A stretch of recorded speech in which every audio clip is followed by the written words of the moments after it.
राधानगरी तालुक्यातील काळमवाडी बॅकवॉटर येथे पर्यटनासाठी आलेल्या एका 16 वर्षीय युवकाचा दुर्दैवी बुडून मृत्यू झाल्याची घटना घडली आहे।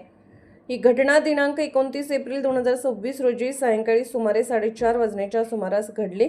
मिळालेल्या माहितीनुसार स्वराज संदीप शिंदे वय 16 राहणार पुणे हा आपल्या मित्रांसोबत काळमवाडी बॅकवॉटर येथे पर्यटनासाठी आला होता। यावेळी पाण्याचा अंदाज न आल्याने तो अचानक खोल पाण्यात बुडत जाऊन बुडाला। सदर घटनेची माहिती जिल्हा आपत्ती व्यवस्थापन विभागाला मिळताच तात्काळ शोध मोहीम सुरू करण्यात आली। अखेर आज दिनांक 30 एप्रिल 2026 रोजी सकाळी 10 वाजता युवकाचा मृतदेह पाण्याबाहेर काढण्यात आला।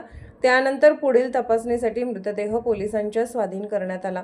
या शोध मोहिमेत कृष्णात सोरटे, शुभम काटकर, प्रीतम केसरकर, आदिनाथ कांबळे, अविनाश सरापले, शुभम मडगूत, सुदेश चव्हाण, शैलेश हांडे, रोहन चौगले, रोहित जाधव तसेच राधानगरी पोलीस यांनी मोलाची कामगिरी बजावली। या घटनेमुळे परिसरात हळहळ व्यक्त होत असून पर्यटकांनी पाण्यात उतरताना योग्य ती काळजी घेण्याचे आवाहन प्रशासनाकडून करण्यात येत आहे। सतर्क लाईव्ह न्यूजसाठी प्रतिनिधी हैदर अली मुजावर।